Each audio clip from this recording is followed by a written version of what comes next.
V S എന്ന് പറയുന്നത് ഒരു വ്യക്തിയല്ല, അതൊരു പ്രസ്ഥാനമാണ്. തൊഴിലാളി വർഗ താല്പര്യത്തിന് എതിരായി വന്നിരുന്ന ഒന്നിനോടും വി എസ് കോംപ്രമൈസ് ചെയ്തിരുന്നില്ല. വി എസ് അൺകോംപ്രമൈസിങ് ആയിരുന്നു. തൊഴിലാളി വർഗ താല്പര്യം ഉയർത്തിപ്പിടിച്ചുകൊണ്ട് താൻ നടത്തിയ പ്രവർത്തനങ്ങളുടെയും പ്രക്ഷോഭങ്ങളുടെയും പ്രതിഫലനമാണ് ഈ തെരുവിൽ നമ്മളിപ്പോൾ കാണുന്നത്. ഒരു നൂറ്റാണ്ട് തൻ്റെ ജീവിതത്തിൻ്റെ ഭാഗം താൻ അനുഭവിച്ച ബാല്യകാലത്തെ തിക്താനുഭവങ്ങൾ പാഠമാക്കിക്കൊണ്ടാണ് വി എസ് തൻ്റെ കർമ്മപഥത്തിൽ എന്നും നിന്നിരുന്നത്. ഒരു തർക്കവുമില്ലാതെ തൊഴിലാളിയെ സംഘടിപ്പിക്കുന്നതിനും അവൻ്റെ താല്പര്യത്തോടൊപ്പം നിൽക്കാനും ശ്രമിച്ചു.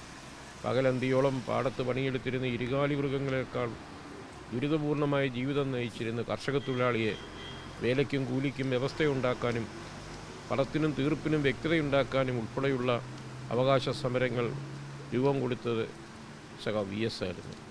അതുതന്നെയായിരുന്നു കയർ ഫാക്ടറി തൊഴിലാളിയെ സംഘടിപ്പിക്കുന്ന കാര്യത്തിലും എല്ലാ വിഭാഗം ആളുകളുടെ കാര്യത്തിലും ഉണ്ടായിരുന്നത്. നീതി നിഷേധം എവിടെയുണ്ടായിരുന്നു അവിടെ വി എസ് എന്ന പോരാളിയുടെ സാന്നിധ്യം ഉണ്ടായിരുന്നു.